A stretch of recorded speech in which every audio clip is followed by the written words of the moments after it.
Bon, je vais vous expliquer assez rapidement, parce qu'on n'a pas beaucoup de temps déjà, ce que j'ai fait dès le départ, mais je vais surtout venir à tout ce qui, à la deuxième partie de mon travail, c'est quand je me suis adressée aux scolaires. Alors, les premières images vont juste vous montrer, parce que bon, je pense qu'il y en a beaucoup qui savent ce que je fais, mais pour ceux qui ne savent pas, je montre juste quelques images de ce que je peins, parce que ce que vous voyez ici, c'est juste quelques portraits, mais c'est au-delà, c'est pas juste ça. Au départ, j'ai peint sans m'en rendre compte. Je suis arrivée à la Shoah sans m'en rendre compte. Je suis psychiatre et peintre. Au départ, j'ai peint la souffrance collective et je suis arrivée à des images de la Shoah. Donc en fait, bon, je suis embêtée avec mon bras. Je vais faire autrement. Tu veux que je t'aide ? Non, il faut me le fixer parce que si je bouge ce bras, je ne serai pas bien. On va bouger l'autre. Donc au départ, on peut avancer systématiquement. J'ai fait des images de la... En fait, je suis tombée sur des images des déportations. J'ai peint des déportations en tant que souffrance collective. J'ai fait un certain nombre de toiles, j'ai fait une première exposition et j'ai vu qu'il y avait des publics et donc j'ai continué. Donc le démarrage n'était pas conscient, j'ai pas fait que la Shoah et puis après en fait j'étais embarquée dans la Shoah et j'ai continué. D'avoir fait la souffrance collective, ça m'a ramenée à mon métier, psychiatre, et je suis revenue à la souffrance individuelle. Donc en fait, après ces peintures collectives, je suis revenue à la souffrance individuelle. C'est ces portraits où la question pour moi, c'était de dire que ma peinture ne devait pas avoir un message de mort, mais un message de vie. Et dans ce sens-là, il fallait que je transmette des images vivantes où on sent l'humain qui est derrière la victime. Et je ne voulais pas du tout transmettre la douleur, d'abord j'y suis pas passée, mais je voulais transmettre ce que disait un peu M. Schmotkin tout à l'heure, c'est cette force de vie que montrent les survivants. Et c'est ça que je voulais transmettre, ce fait que derrière les douleurs, il y a des forces de vie. Alors là, on va rester là, on va passer un film. Donc en fait, j'ai dans un premier temps peint des victimes. Et puis après, j'ai décidé de peindre des mémoires dont on ne parle pas. Les mémoires dont on ne parle pas, c'était l'image d'avant, je pense. Voilà. C'était la mémoire des tziganes. Donc j'ai peint des tziganes qui sont parfois venus à mes expositions pour certains, comme M. Gurem qui vit toujours. Et j'ai peint des homosexuels à gauche. Rudolf Brazda par exemple, et non, je crois que je suis du mauvais côté, je crois, et à droite, si, j'ai peint des handicapés, puisque ça aussi c'est des mémoires dont on ne parle pas. Donc je voulais que ma peinture soit vecteur de paroles et de mémoires qu'on a tendance à oublier ou dont on ne parle pas assez. Donc je me suis dit que j'allais en fait transmettre leur histoire pour qu'on n'oublie pas, et aussi parce que pour les jeunes, c'est extrêmement important de parler par exemple des handicapés dont on ne parle pas assez, et c'est quelque chose qui touche les jeunes quand on va dans les écoles. Donc c'est important. On peut continuer. Après, j'ai décidé d'élargir, d'aller d'un lieu à l'autre avec mes expositions, mais surtout d'élargir à d'autres génocides. Et donc, je suis arrivée à la mémoire arménienne en 2015, et je voudrais mettre un petit extrait de film du témoignage en bas. Donc, cette dame, c'est la dernière survivante du génocide arménien en France. Elle vivait à Marseille. Vous allez juste voir, je les ai invités, en fait, ils vont vous expliquer. Ils sont venus à mon exposition et vous allez juste les écouter. Hop.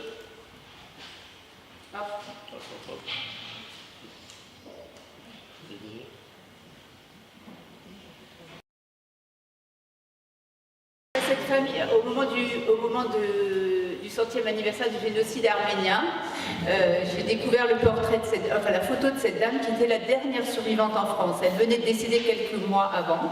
J'ai décidé de la peindre. Des années après, eux, on retrouve... Cette photo, elle a circulé dans toute la France, en fait, dans les journaux. Et par hasard, sur Internet, ils ont découvert le portrait que j'avais fait de cette dame, que je ne connaissais pas. Je savais juste qu'elle était la dernière. Et ils m'ont retrouvée après, on a correspondu par mail, et quand j'ai exposé à Marseille, j'ai ramené le portrait et on s'est rencontrés dans l'exposition la première fois. Là où je dis que c'est important, c'est que finalement, ça a été l'occasion de transmettre la mémoire de leur grand-mère et arrière-grand-mère.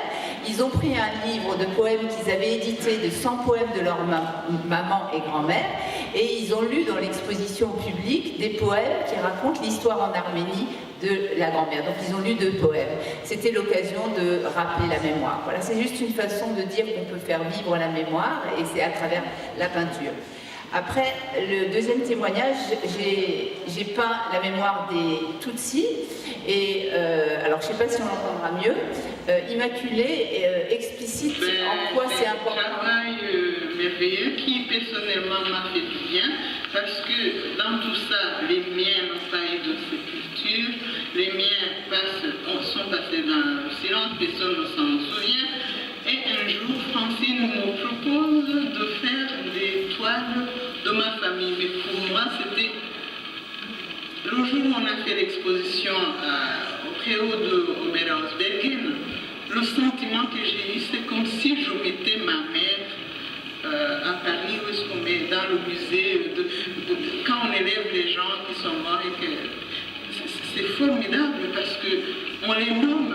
Je ne lui donne pas le souffle pour qu'il respire, mais il vit en moi, je parle de lui, d'elle, elle n'est pas dans les oublis, c'est ma mère, c'est mon père, on n'a pas pu peindre mon père parce qu'il a été détruit, il n'y a même pas de photo, mais c'est un travail formidable qu'il fait. Et dans le travail qu'il a fait, j'ai accepté qu'il me peigne comme témoin. Elle a peint les victimes, les témoins et les témoins. Donc c'est un travail formidable de transmission. Donc je voulais dire par là que c'était aussi, la peinture, c'est aussi une façon d'honorer la mémoire et de garder, d'immortaliser, on va dire quelque part, parce qu'elle me disait le fait qu'elle ait le visage sur Internet, c'est vraiment l'opposé du fait que les exterminateurs ont voulu qu'il reste aucune trace. Il n'y a pas de tombe, les gens au Rwanda ont été tués dans le sable, ils ont été pas du tout enterrés, donc c'était une façon pour elle. Et il y a une autre dame Tutsi dont j'ai peint aussi la mère, et qui au moment de la fête des mères est allée au musée où il y avait l'exposition pour le jour de la fête des mères devant le portrait de sa maman. C'est juste pour dire la symbolique que ça peut avoir pour quelqu'un.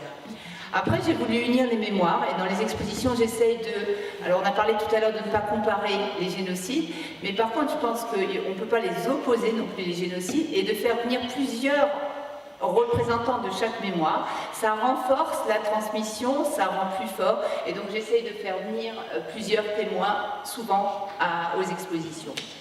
Et puis, j'ai écrit un livre aussi pour le diffuser, pour que ça puisse servir dans les écoles, et puis j'ai décidé à ce moment-là de m'adresser aux jeunes. Et s'adresser aux jeunes, on a expliqué tout à l'heure pourquoi transmettre, parce qu'il ne faut pas qu'on oublie et que les derniers témoins sont en train de disparaître, et aussi parce qu'il faut les éveiller par rapport au monde d'aujourd'hui, et donc j'ai ancré mon travail dans la réalité, là, je crois que dans l'actualité. Bon, et je vais vous expliquer une ou deux histoires, parce que je trouve que c'est important. Alors ça, par exemple, ce que ça a entraîné, juste pour vous montrer comme la mémoire est vivante. La petite jeune fille verte qui est là, c'est une petite fille qui vit en Égypte. Elle avait 16 ans, elle m'a contactée par Facebook et elle m'a dit qu'elle avait un oncle qui était déporté en France, qui paraissait quand même assez improbable parce qu'elle était égyptienne. Bon, en fait, son père est copte, sa maman est chrétienne, d'origine juive.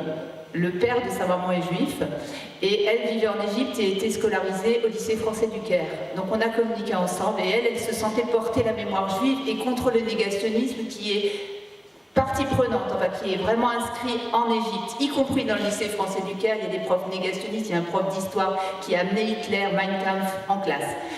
Et donc, dans le lycée français. Et donc, elle se sentait vraiment le besoin de rattraper ça et il ne fallait pas qu'elle le fasse en Égypte parce qu'elle aurait eu des problèmes et toute la famille aurait eu des problèmes. Alors, je lui ai proposé de peindre son grand-père, son grand-oncle, pardon, c'est son grand-oncle.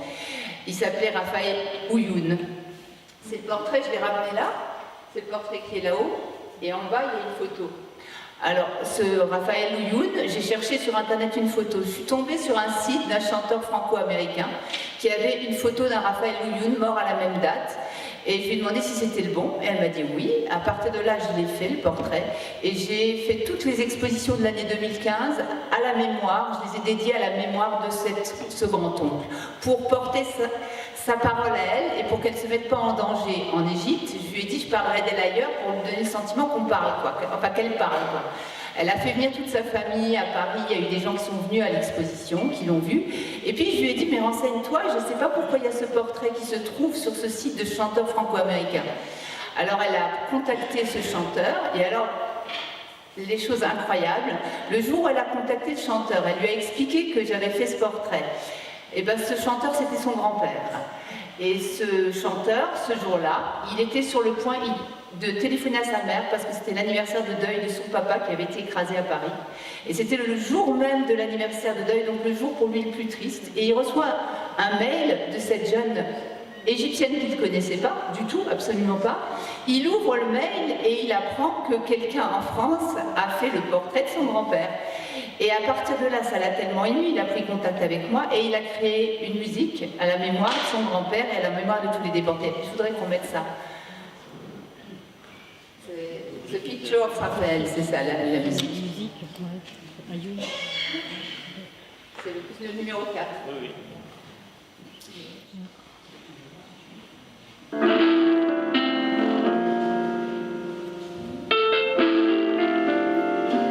Ouais, c'est bien.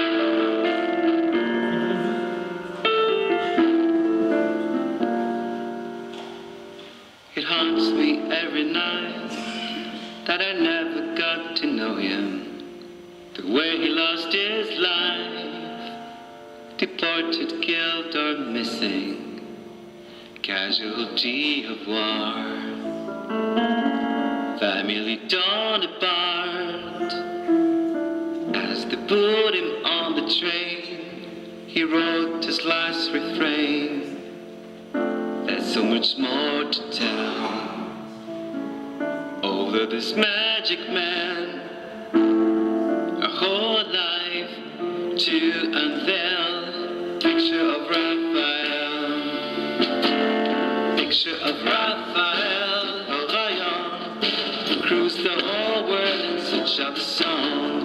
Picture of Raphael, Orion, show me the land of my heart and soul. The picture of Raphael, Orion, tracing the roots of the family bond. The picture of Raphael, Orion, telling the truth, hidden so long. Il est parti un jour, fidèle à son amour. Il s'est enfui la nuit, fuyant la barbarie. Mourir pour son courage, fidèle à son image, combattant pour la science, méditerranéen. Picture of Raphael, Orion, who cruised the whole world in search of song. Picture of Raphael, Orion, show me the land of my heart and soul. Là aussi, tous ces documents, ils sont à disposition des écoles, ils sont en libre, en utilisation libre sur Internet. C'est important, ça montre, c'est toujours pareil, c'est toujours la même question, c'est pour dire que la mémoire, c'est pas quelque chose de mort, c'est quelque chose de vivant, qu'on peut la faire revivre, qu'on peut la prolonger plus loin et qu'on peut donner une vie plus loin. Donc aujourd'hui, il vit à Paris, mais on est toujours en contact ensemble et je le passe régulièrement dans les écoles.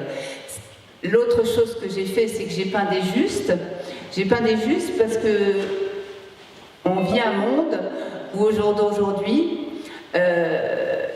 la mort a une grande place. C'est-à-dire que la quête de la mort, la quête par le djihadisme aussi, par le terrorisme, il y a une espèce de quête de la mort comme si on devenait quelqu'un de célèbre, pour les jeunes en tout cas, on se faisait connaître, on restait dans l'histoire en se donnant la mort et en donnant la mort aux autres surtout. Et les justes donnent exactement l'image contraire. Et donc c'est extrêmement important de montrer aux jeunes qu'on peut aussi se faire connaître, devenir quelqu'un, avoir un rôle, donner du sens à sa vie en se tournant vers la vie. Et les images des justes, c'est pour ça que je les montre. Donc, bon, là, les justes, alors par rapport à l'actualité, j'ai peint Madame Knoll pour montrer, effectivement, comme on le disait tout à l'heure, que c'est pas du passé, que ce qui se passe aujourd'hui, ça renvoie quelque part au passé. Et j'ai peint Arnaud Beltrame, qui pour moi est un juste, qui a donné sa vie dans un supermarché à la place de quelqu'un devant un attentat terroriste, c'est-à-dire qui lui aussi a, comme les justes, osé prendre le risque de sa vie, et il l'a perdu, pour la vie d'un autre. Et je trouve que c'est des images essentielles, parce que pour les jeunes, ça leur parle de raccrocher ça à aujourd'hui, l'image de la victime et l'image du juste. Ensuite, c'est aussi important de dire que les justes ont désobéi et de dire aux jeunes que quand il y a des effets de groupe, on doit désobéir. c'est extrêmement important de ne pas se laisser entraîner dans des phénomènes de groupe, et aussi que c'est pas parce qu'il y a une loi venant de je sais pas où qu'on se doit d'obéir, et que c'est important de réfléchir, de se questionner et d'éventuellement désobéir. Je vais vous passer un autre tout petit témoignage d'une petite jeune fille, sa grand-mère est là, et elle va témoigner au nom de son arrière-grand-père. C'est pour dire que la transmission se fait de génération en génération. C'était lors de mon exposition à Nancy, j'ai peint le portrait qui est là, le deuxième du monsieur déporté, qui s'appelle Monsieur Balbin, qui a été déporté, qui était Sonderkommando, qui s'est échappé, et qui a été quelqu'un, je ne l'ai pas connu, mais tout ce que toute la famille m'a dit m'a fait vraiment sentir à quel point c'était quelqu'un d'hors du commun, d'exceptionnel, d'une droiture incroyable, qui a continué à se battre pour l'humain, malgré tout ce qu'il a vécu. Quelqu'un qui rayonnait, voilà, qui rayonnait par son humanité. Je ne peux pas dire autre chose, tous les témoignages, j'ai entendu toute la famille témoigner, mais je vous donne juste un petit extrait, qui est juste le témoignage de l'arrière-petite-fille qui n'a pas connu son arrière-grand-père, parce qu'elle l'a connu quelques mois, et après sa naissance, il est décédé. Voilà, c'est l'histoire. Donc j'ai décidé de témoigner pour la mémoire, puisque c'est quelque chose qui lui tenait vraiment à cœur. Quand on m'en parle, on me dit toujours que je suis la descendance et je dois transmettre le message. C'est ce que je fais d'ailleurs souvent pendant certains cours où je me permets de demander à certains enseignants de passer certaines vidéos qui existent déjà sur Internet de mon arrière-grand-père. Et j'en parle avec beaucoup de fierté parce que mes ancêtres ont une histoire, et une histoire lourde de vérité. Également, donc, si je suis là aujourd'hui, c'est aussi pour parler au nom de toutes ces personnes qui ont perdu la vie à cause de ces horreurs, et que je tiens à, en tant que futur adulte et avenir du monde, à transmettre et aider à la mémoire.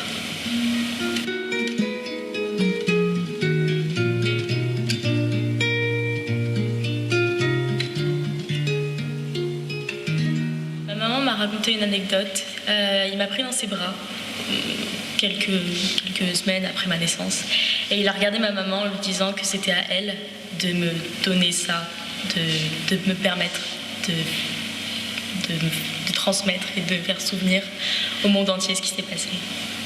C'est à ta mère de te transmettre à toi et aux autres, quoi. Oui. Donc en fait, vous êtes tous porteurs de cette mémoire. Oui, oui. Peu importe l'âge, peu importe les gens qu'on a autour de nous, ceux qui sont prêts à m'entendre, je leur raconterai avec fierté. Donc il faut avoir les épaules solides. J'ai pas vécu, moi, je sais pas. Donc oui, raconter, mais c'est pas forcément une question d'avoir les épaules solides, c'est plus une question de fierté, d'avoir une histoire qui n'est pas forcément la mienne, mais qui reste quand même un sacré bout de l'histoire en règle générale. Et tu as l'impression, au vu de ce que tu vis aujourd'hui, que c'est quelque chose qui pourrait recommencer ? Oui.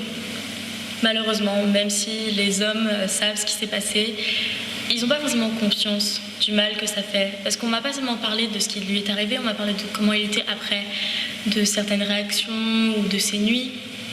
Et du coup, les gens ne se rendent pas compte de l'impact sur l'homme. Ils disent que c'est grave, mais sans plus. Ils ne peuvent pas penser à quel point ça peut être dur et après, les circonstances et tout ce qui peut arriver après avec l'inconscient.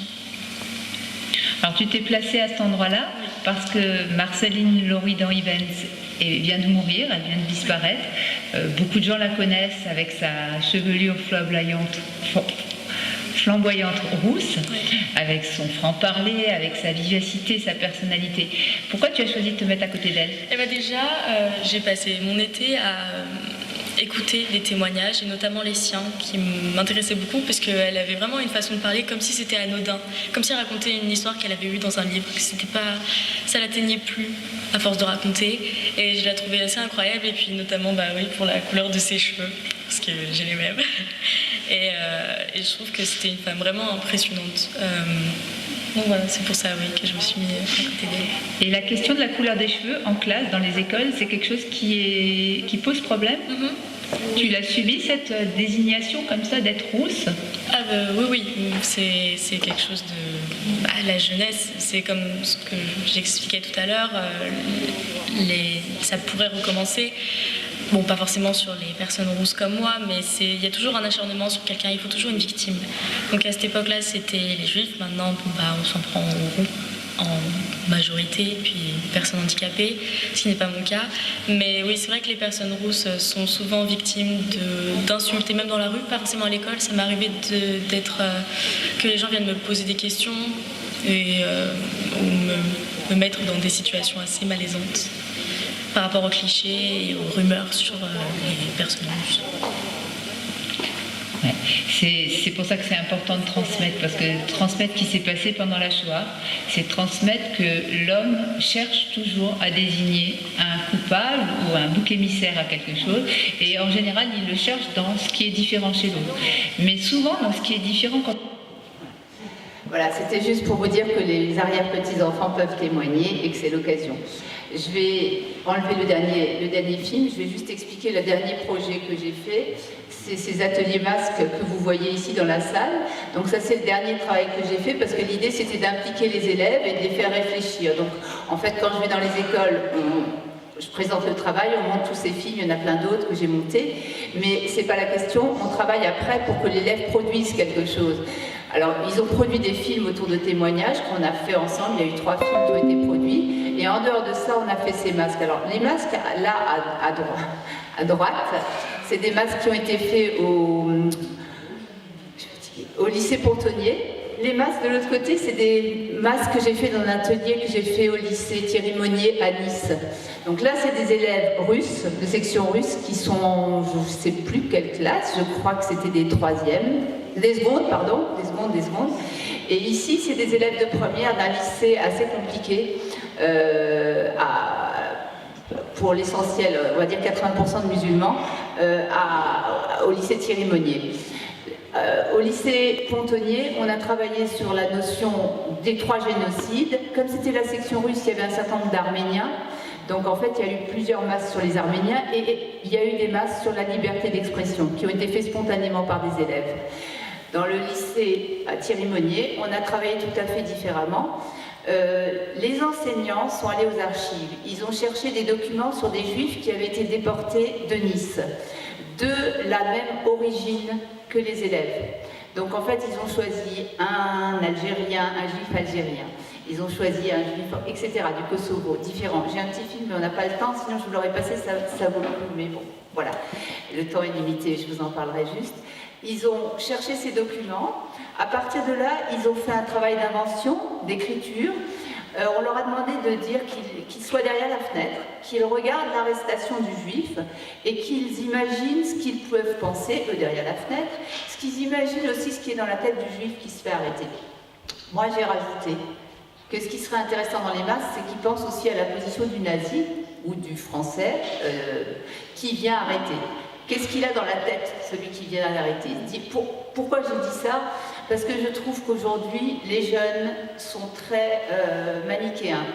On est noir, on est blanc, on est juif, on est, je sais pas quoi, on est turc, mais on n'est pas français, ou alors on est français, on n'est pas juif. Enfin, tout est très très manichéen. Et je trouve que c'est extrêmement important d'induire un tout petit peu, de dire qu'on est des mosaïques. Tous, on est des mosaïques. On est construit avec notre histoire, avec notre culture, avec nos origines, elles sont toutes différentes. Et d'induire ça, de questionner un tout petit peu ça en chacun, c'est essentiel. Donc j'ai voulu effectivement qu'ils se disent que le nazi, comme la banalité du mal de Hannah Arendt, que c'était un papa quand il rentrait chez lui. Alors ça a été représenté dans certains masses. Que le juif, puisqu'il y a cette idée-là, ils se sont laissés faire, ce qui n'est pas le cas, mais peut-être de dire que le juif, en même temps qu'il se fait arrêter, qu'il ne bouge pas, il pense dans sa tête, qu'est-ce que je fais de mon fils ou de ma grand-mère qui est là-bas, comment je vais la prévenir. Enfin, de dire qu'en fait, il y a plein de choses qui se passent dans une tête et qu'on n'est pas comme ça orienté dans une seule direction, et que voilà, on a une richesse et une capacité à la réflexion, et donc ils ont réalisé ces masques. Alors je voulais juste parler du film que les enseignants, parce que c'est un gros projet qui a été fait à Nice aussi, et je veux juste en dire un mot par rapport aux enseignants qui sont là, de quelque chose qui a été fait qui est exceptionnel. Ils ont cherché ces dossiers aux archives de ces juifs qui avaient la même nationalité d'origine que eux, que les élèves. Ils ont monté un film où l'élève algérien lit. D'abord, ils ont demandé aux élèves de rentrer chez eux à la maison et de questionner leur famille pour connaître leur propre histoire. Et ils se sont rendus compte les uns et les autres qu'en fait, ils avaient des histoires qui touchaient à la Shoah. C'est-à-dire que les uns avaient entendu, finalement, les arrière-grands-parents, dans quelque pays que ce soit, avaient entendu parler de quelque chose. Ou alors, certains, dans le film on le voit, il y en a un, son grand-père était justement dans la Wehrmacht. L'autre, ils ont été des justes, ils n'ont pas été nommés justes.